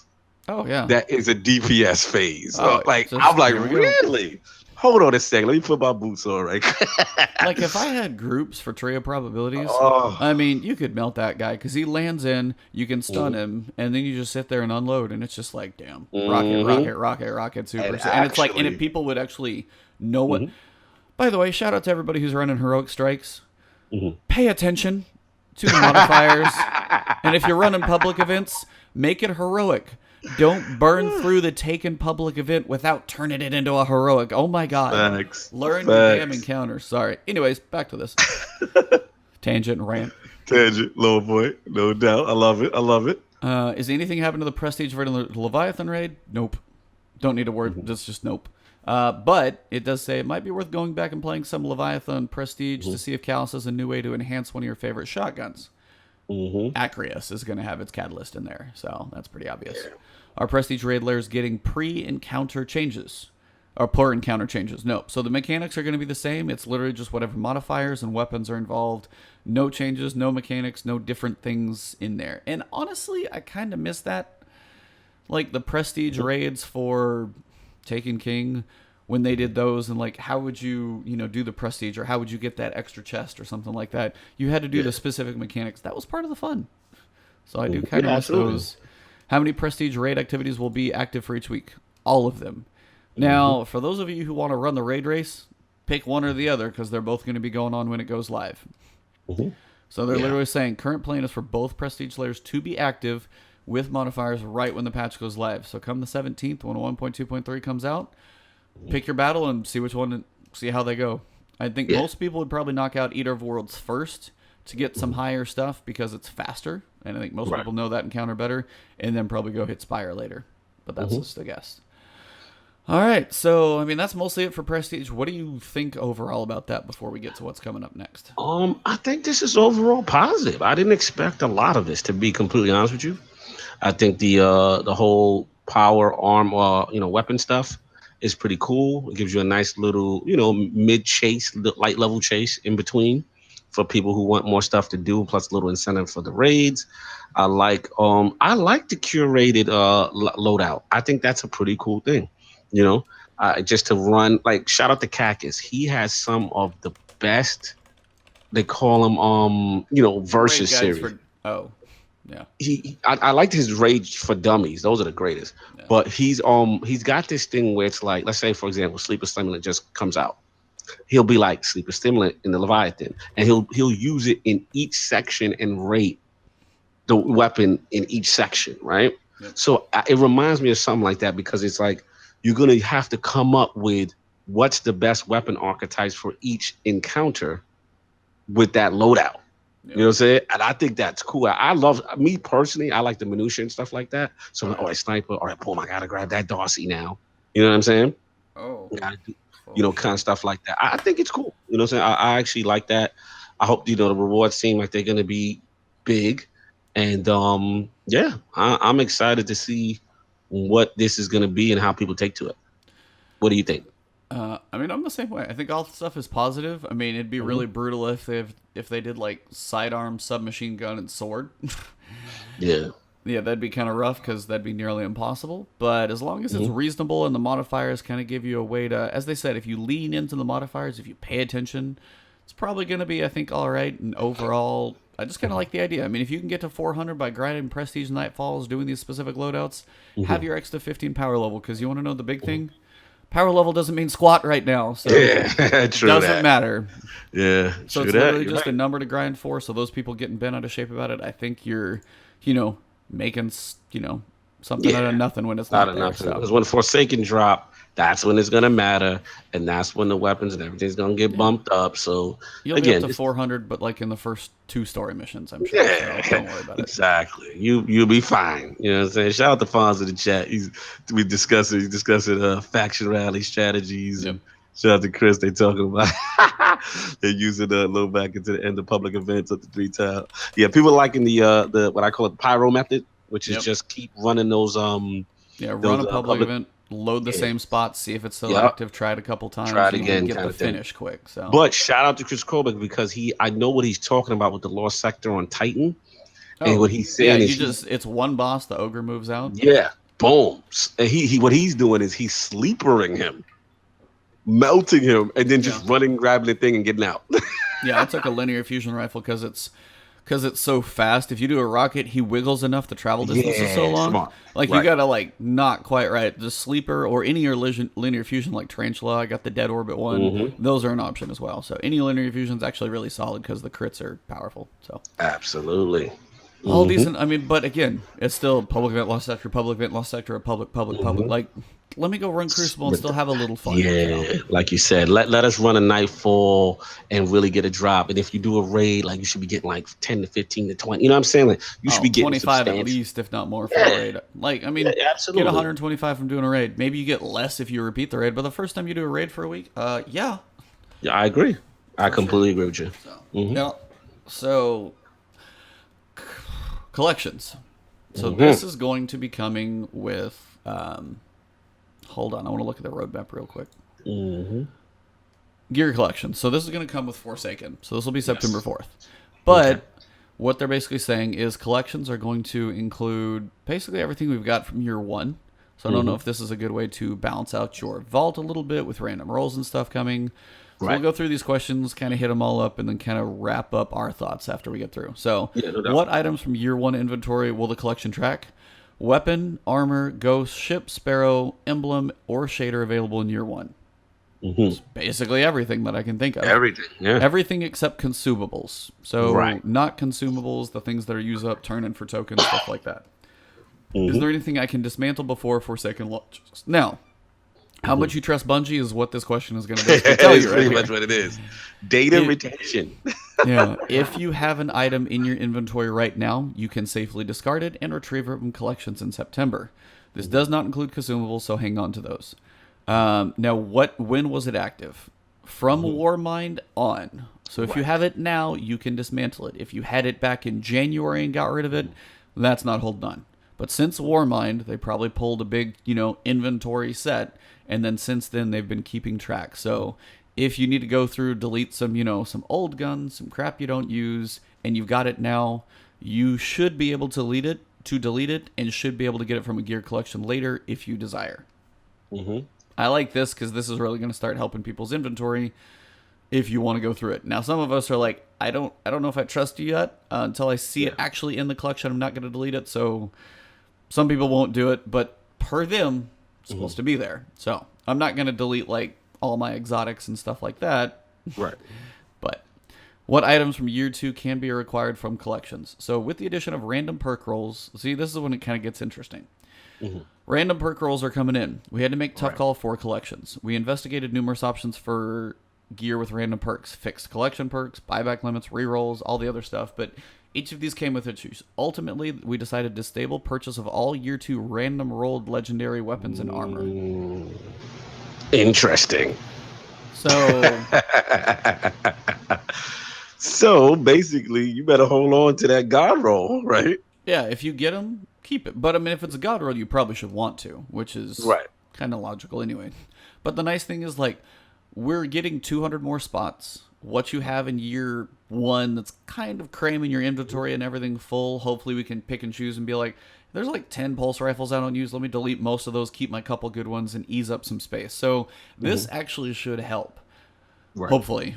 With 200 more spots, at least it's getting there. So I'm liking that. Now, this is one thing to see how much you want to read into it. Ultimately, we decided to disable all year two random rolled legendary weapons and armor. So two things to take from that. One, weapons and armor are going to have random roll perks of some nature. How many, we don't know, but to what nature they will be some randomness to these. I'd like to see like 2 or 3 random perks as opposed to like just like one on the tip. If it's just one, it's going to suck. Like, seriously. So, but the other piece about it is, and I was listening to, I can't quite remember who. I'd still like to see stuff like Nightfall exclusive rewards or raid weapons that drop be legendary, but have some really epic fixed rolls. Just like, why can't I think of the best hand cannon in D1? You had a couple. You had with Fatebringer. Fatebringer's the one I'm thinking of. Like, yeah, just like legendary raid stuff should be upper tier set, I think. Like, because unfortunately the random rolls when you got to Taken King, when they went to that for the first time, sucked. Most of those were terrible. And you go through a raid and it's like, or at least make the options smaller. So if the options are there, it's like one's stability, one's range, both are decent, neither suck. Like if you're gonna have randoms, limit the really upper echelon activities to mostly good options only, because I know they're not stupid. I know they know all perks aren't good. So that'd just be my one ask there. I hear you. How much will it cost to reacquire items out of the collections? We're currently working on cost for the items. They'll have more at a later date. Two main goals with reacquisition isn't a currency sink. They don't want you to be able to just, dump money in, or don't want to make you need to. They're not trying to make you spend all your hard-earned glimmer, of which why the cap isn't higher, I don't know. But they want to make sure that if you find out items the world, they still have value. Players won't have to deal with currency conversions. And this is kind of an interesting thing. If a shader dismantles into glimmer, cost glimmer. If a shader dismantles from Eververse and it's bright dust, cost bright dust. I mean, it seems to make sense. So most of that seems okay to me. A lot of you have been asking about the cost of shaders. We can say the cost to reacquire a shader from collections. They will have a cost, but you no longer have a cost to apply the shaders. Thank God. Yeah. That was if you ridiculous. have it, just slap it on there. Like, if I have a bucket of paint, let me use the bucket of paint. I don't have to pay to use the paintbrush too. Quick example, let's say you have a sweet Callus treasure shader. Put it on there, but if you want to get a few more out of your vault or something once you've acquired it, then it might cost you a few more. So the mass deletion of shaders might be a good thing, so you dump that currency into whatever you've got, and then if you need to go pull like 6 or 7 out, just go pull them out. So this is a step in the right direction for shaders, which needed it big time. Yeah, they need that bad. The shader system is like, it still shouldn't be a consumable in my book, but at least this is a way to step towards it. Maybe it's kind of a interwoven system they can't break. Yeah, because there it's has to be something like in a the numeric- code behind the right. scenes that ties certain ones to Glimmer and Legend. I forgot who it was on somebody's show on a DCP that broke it down. I think that's part of the problem. So it's just one of those, like, if it has to be a certain number and like to use this, you have to deduct one from it, so there has to be something to actually use. I mean, that's, as you said, it's something in the code, but this is at least sounding like it's going to be a lot more manageable when we want. So when reacquiring gear from collections, what power level will they be? Collections will come out close to your current power level, but will require infusion to be ready for in-game activities. This is basically a delicate balance of making sure collections don't create a leveling exploit, but still provide items that are usable pretty close. Absolutely. So, I mean, it makes sense. They don't want to, because people find a way to exploit this game. Yeah, people are going to try to. So if it's just below your level, it's not, if it's 5 below or something, it's like, you could probably still jump into an activity if you miss it for some reason, or just know, like, if you need to infuse something, go find that one thing and then you're good to go. So I'm okay with that. That's most of what we've got for the week. So let me scroll back up to the collections and, but what are your thoughts on the collections? I know I covered the gist of it, but I just hear, all I can hear right now is Destin Legary still grumbling. He's a big vault guy. Shout out to the 5 Team Chat guys, man. Love those guys. Yeah, always cool bumping into them. But I mean, listen, is it a perfect solution? No, but at the same time, I think they've done a lot. I think that, listen, that means right now, in theory, again, depending on how much you trust Bungie and their database, right? I could delete all the unnecessary legendaries in my vault right now, right? Because in theory, all that stuff come Forsaken will be in, provided it's not a consumable, will be part of this collections thing for Forsaken. So I'm cool with that. You're gonna free up a ton of space. They were transparent. They couldn't figure out a way to do the same process for the year 2 weapons that have the rolls, like the random rolls. So those ones you got to hold on to. Now I saw Destin Gary put a tweet out, basically saying he's very concerned that we're gonna be back in the same situation all over again.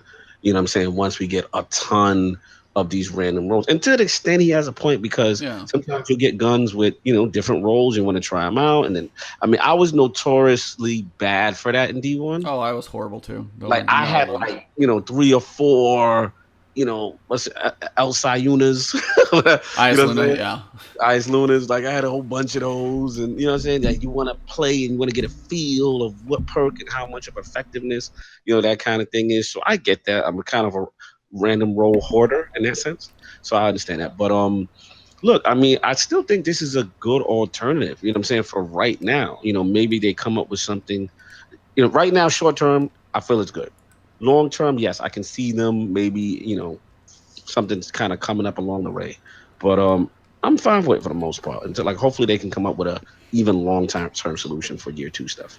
Yeah, I mean, I think it's a balance. It allows you to have all the stuff we had in D1. And if there's something you're like, hey, I want to go pull it out, like to get it back, it's probably not too bad. A little bit of infusion, then you're kind of good to go to rock some old gun. So that's actually kind of cool. It's a way to slightly balance out, because I mean, I'm looking through my inventory right now. I've got some like Probina D hand cannon, or just all these old bad news that like all that crap I don't use right now. Even if I dumped it, I'm probably okay losing it, but it should be there if I want it. So some of that stuff just to clear up space will be really nice. Armor as well. I mean, most of that's just armor, so that's not going to matter. So you don't need to keep any options. So most of that, I think, is honestly a really good thing. The shader, as you said, it's not perfect, but they're doing what they can with the systems they have in place. And that's the best we can ask of them. And I think the way it sounds is you may pick up 20 of something. If you like it, keep them, because you may want to throw it on a new set of armor later if there's random rolls and stuff. But if you don't really care about it and you've like made a big collection, you'll be able to mass delete, and then by the time you're done, you're kind of going to Thank God for mass delete. Yep. 200 blue geometry later, I'm out. It's brutal. Yeah, what do I have the most of? Blue geometry, Avalon teal, and Atlantis wash. I have. Yeah, I got mad Atlantis. It's funny you say I got like 60 of them. I gotta get. I have 201 Atlantis wash. Oh my 169 Avalon teal and 193 Jesus. blue geometry. Jesus. They don't break down into much, so unfortunately, there's not a lot of benefit into doing that. So delete all, please. Yeah. So I mean, that should, like, if I go through, but. Yeah, so I'll probably end up deleting most, and honestly, I'll delete most because if I get bright dust from any of them, I'll hold on to that, and then if I really want it later, fine, but shaders aren't the end of the world to me. But yeah, we do have one more thing we want to touch on. Yeah, what's up? So, when it comes to catalysts, there's some of you guys haven't seen yet. And basically, there's going to be a way, I don't know when, if it's Summer of Solstice, if this is Forsaken, if this is not even real, but there's some exotic catalysts we just don't have an option for yet. And we're like, where the hell do we get these things? So, potentially coming with the Solstice of Heroes is something called Arms Week. Finally getting Banshee into it. Which has been too long. Yeah, I miss his I random miss rolls, and I that. hope they bring something back with his random rolls and his levels and stuff like that. Was always a fun thing to do. It's just another, if they wanted a hobby, they got to give you stuff to do. So, So apparently there's going to be an Arms Week strike playlist, potentially, is what the data farmers have found, requiring a specific weapon loadout. I guess it sounds almost maybe similar to the way they're doing the raids, but not quite as elite of an activity. Arms Week Crucible playlist is on the way. Also locked again pre-described loadouts. Now that I actually think is really cool. If there was a Crucible loadout where like everybody's using auto rifles, everybody's using submachine gun, and everybody's using swords, then when heavy pops, it changes the game a little bit. So Absolutely. that I really dig, and this is where I wish they'd come into more options in Crucible. Like, yeah, Let me ask you a question, not to cut you. No. Is this Arm Week? We have a development map? When is this Arms Week event supposed to happen? Do we have a time frame? I mean, they said Destiny 2 is getting, like, up at the top. It's Destiny 2 is getting smaller, but significant update in July called the Solstice of Heroes. Among other things, we already know this. But they think, players reckon they've worked out another part of the update. So it's not for sure, but they think it's Solstice of Heroes. So July 31st-ish, maybe. And when do we, because the reason why I'm asking this is, when do we get bounties? I'm looking at the map. Bounties 1.2.3, so that's actually the 17th. So before Solstice. What I missed from D1, right? And this is what got me better in the Crucible. Besides true meaning of war and all The that. training weapons? Yeah, well, not the training weapons. I'm actually talking about, remember when you used to go in the tower in D1? Shax would be on the right side, right? And then you had his little robot helper friend on the left-hand side. D1 tower. Crucible. Yes. I know who you're talking about. And they would be like, get all these kills with autos, fusions, pulses, hand cannons, and it would rotate, right? And it would be a substantial experience thing, right? Yep. For D1. I low key miss that because part of me, like, he used to help you level up, and then part of it helped me get skilled at the weapon. Yeah, You know what I'm I mean, saying? you had to And use something different for sure. yeah, and then sometimes that's how I discovered. I was like, yo, fusions is kind of high. You know what I'm saying? Like I remember Hmm. I never used to touch any of the archetypes. I used to be in my bubble. So I kind of like this kind of thing what Arms Week is doing, and I can see them maybe possibly. Let's see what they do with bounties, if they're going to try to coincide some of this stuff. I'm very curious about bounties. I'm dying to see what they do with that, man. Like, this is exciting to me. It's that little extra mini game. It makes Banshee useful. I loved when I used to do Arms Week. You did the test weapons once in a while. You got things straightened out.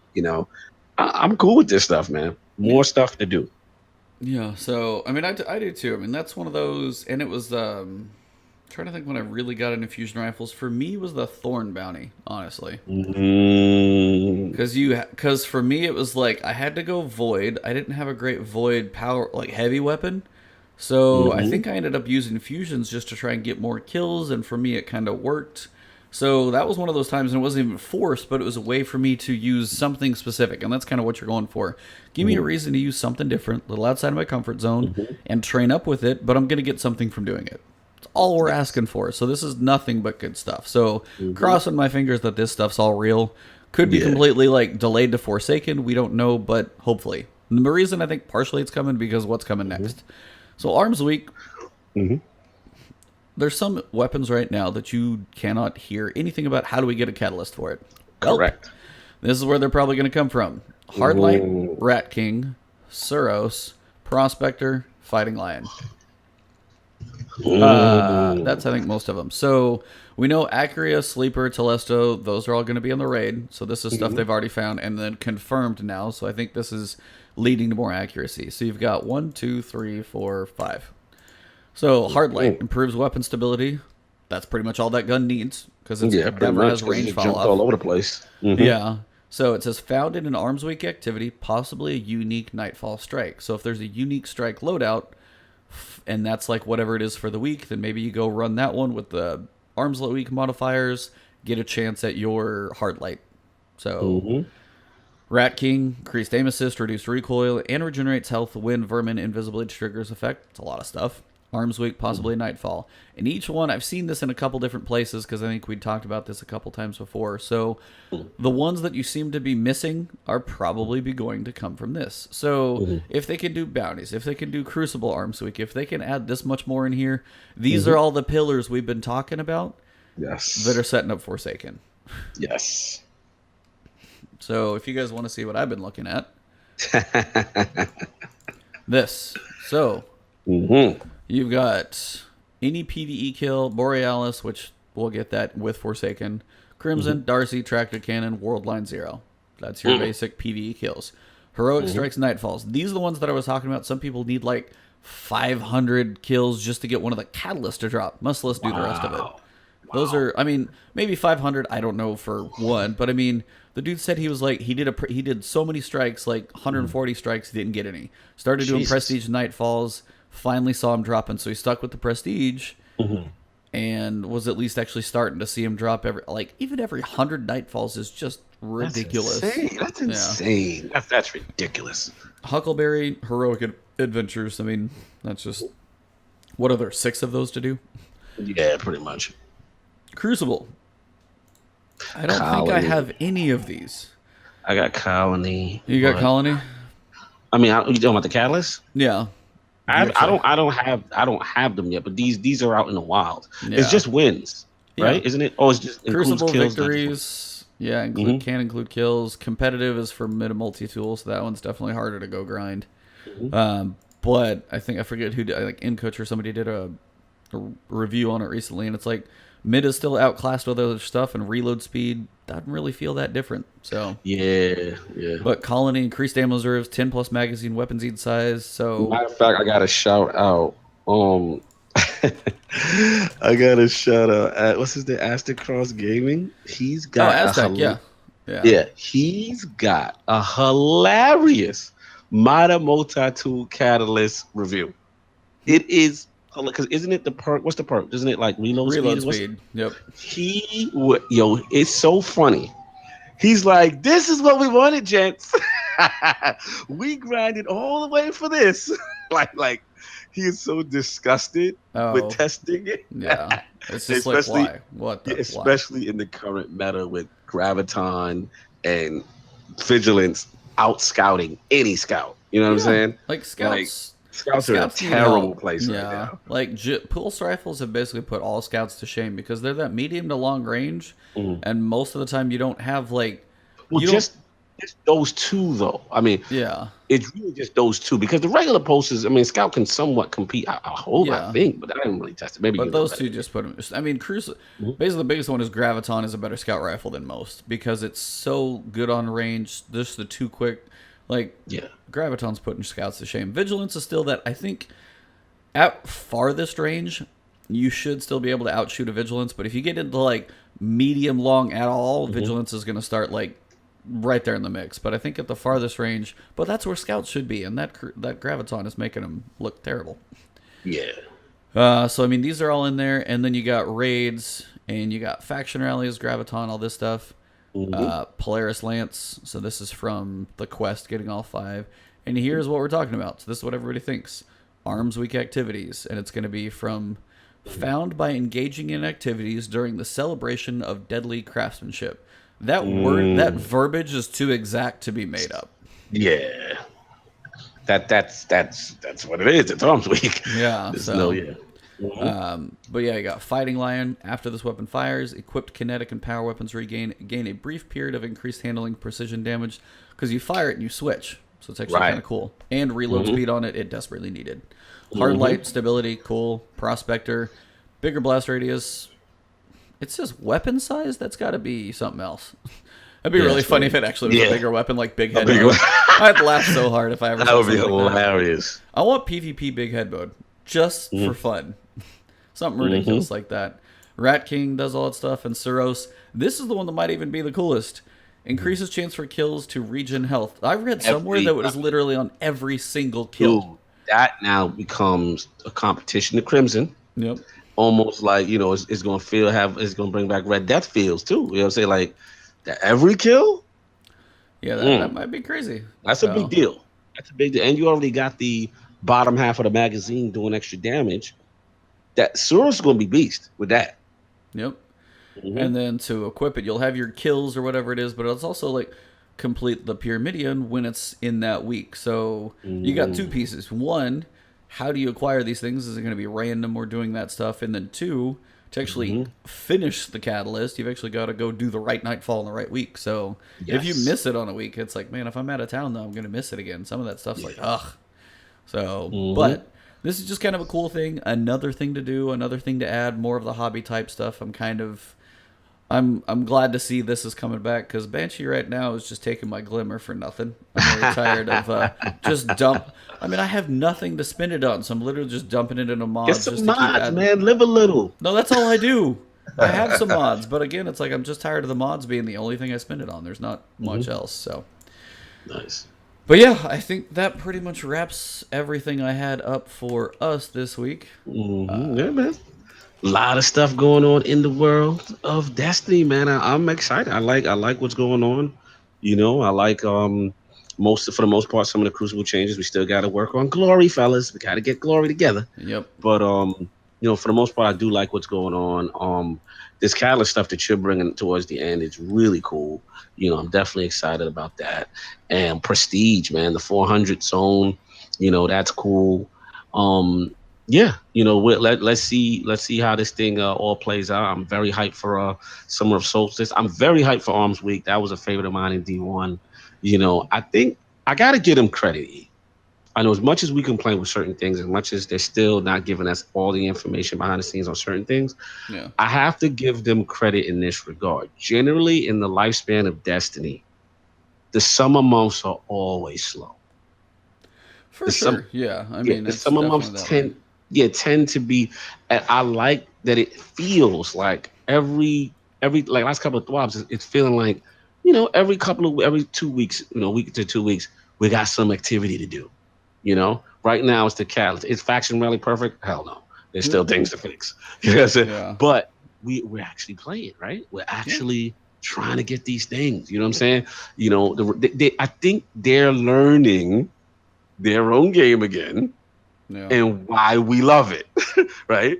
So they're slowly, you know, peeling the layer of the casualization and the foolishness of D2. They're peeling it away and getting to that core gameplay mechanic of why we fell in love with this game. They're like, oh, they love doing this stuff. Okay, tweak a little bit of things here, tweak a little bit of things there. You know, keep engaging with the feedback. And like you said, building blocks to getting to that great game that we all love. And I'm who would have thought, man? Like, I know we're still not out the woods yet, Yeah. but when we first started doing flashpoints, man, Oh, like, back in bro, like January? Yeah, it was like people like, what are we even doing? So what are we doing, right? And it was just me and you had this glimmer of hope that just only being even the hardcore. I'm calling people. I'm not calling people by name, but even the most hardcore Destiny guys, content creators, Yep. were not covering it. Mm-hmm. And we stuck by this game, and we like, okay, if they just do this, if they just do that, and brick by brick, piece by piece, we almost polishing it up. You know what I'm saying? We almost there. Hopefully this could be a tremendous turnaround. So I'm excited. Destiny, my friends are playing. I'm happy to see that. You know, I'm playing. You know, it's getting there. We're not perfect. We still got things we annoyed with, but it's getting there. That's how I feel. I mean, you kind of took all the words right out of my mouth. Sorry.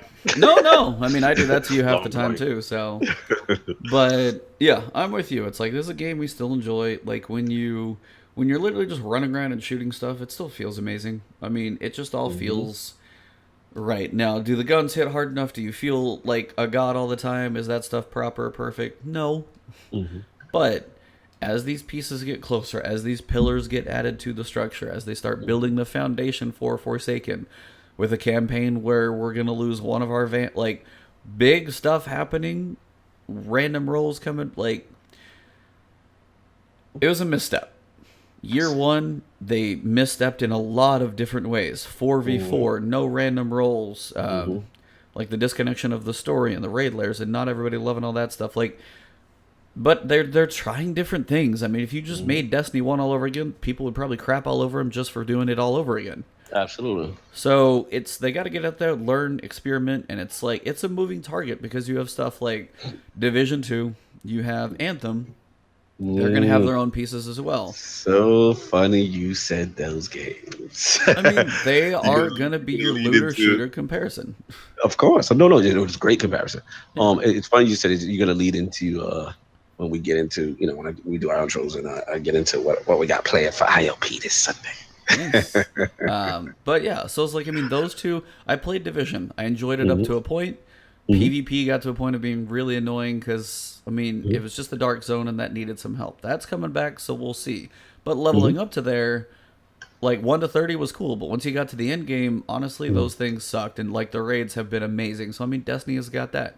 You don't have PvP in Anthem. Straight up doesn't exist at the launch. Doesn't exist right now. Yeah. So that may come later on, but that's not literally what you're planning to do. There's not like Mech Warrior PvP or Iron Man PvP. No, it's just you're right. It's going to be all. So I mean, how long can that sustain? Like the balance of this game having both has a lot to offer, and there are honestly some things I like better in this, like catalysts. Like that is a great way for an exotic to feel like you've got to build it up, you got to use it for a while. So like that's one of those things. Like if they didn't have the misstep, they would never have learned and found that. Is true. I agree. And then even remember, they're saying they're gonna double down on that because I remember watching the vid for Forsaken, and they're doing stuff with I guess the legendary. They're talking about other stuff. Yeah, like leveling those up too. Leveling those up and making those your own. So there's some other mechanic with weapon investment that we have yet to be revealed yet. So it's like you said, you made a perfect point. Like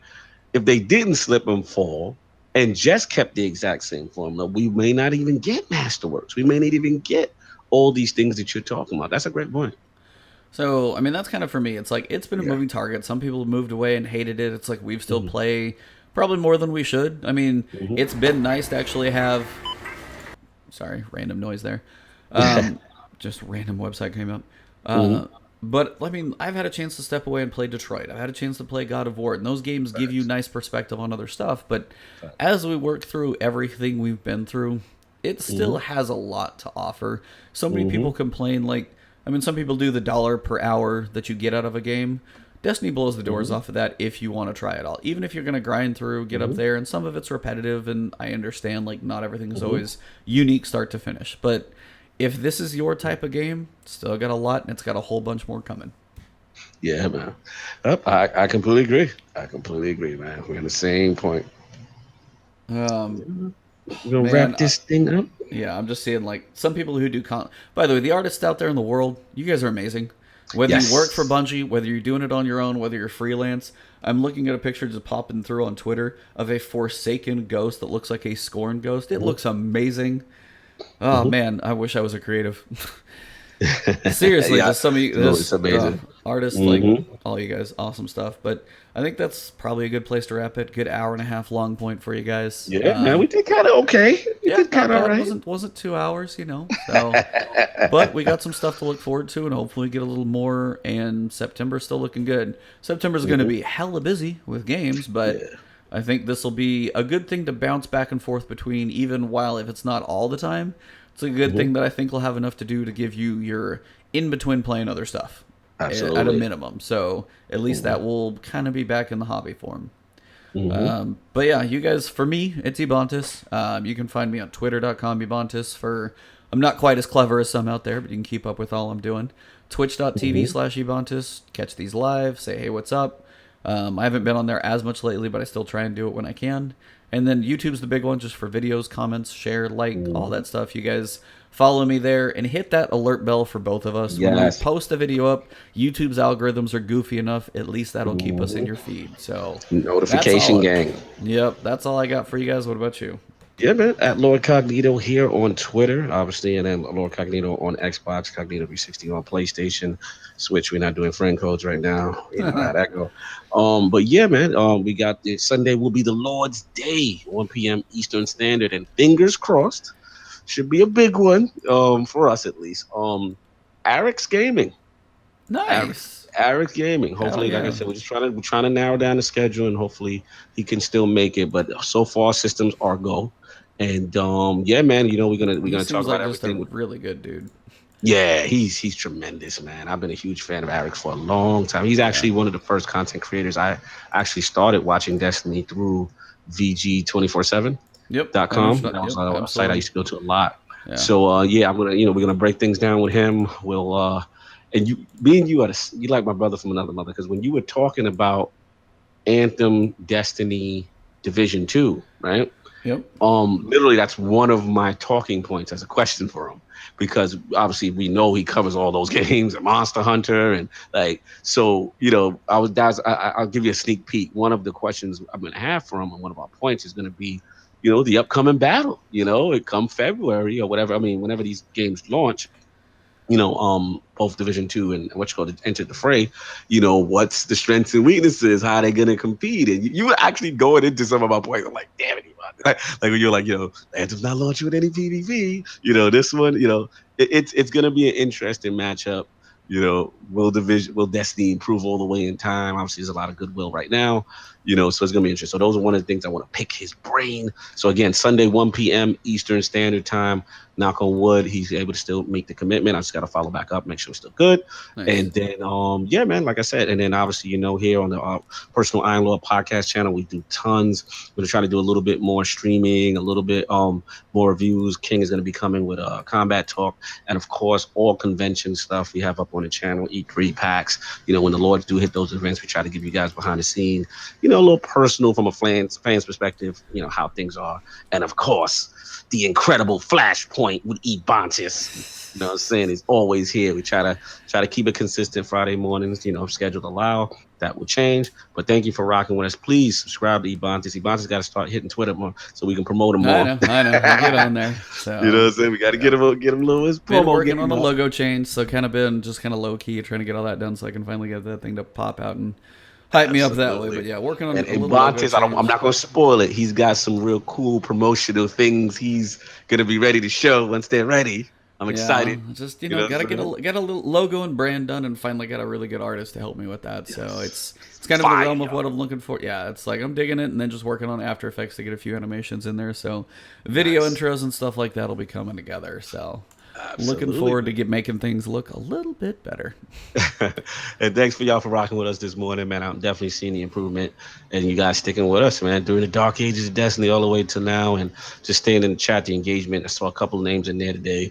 Fonzarelli, Chris Colbert, always one of our day ones, Yeah, man. Shout out to guys. him. Yeah, he's always here, man. I really appreciate you, man. It feels good to not talk to the air. You know what I'm saying? Me and Ebontis could talk all day. That's how I met him. You know what I'm saying? But it feels good, to see people in there engaging, talking Destiny, and having some fun. So we're going to keep doing this thing for you.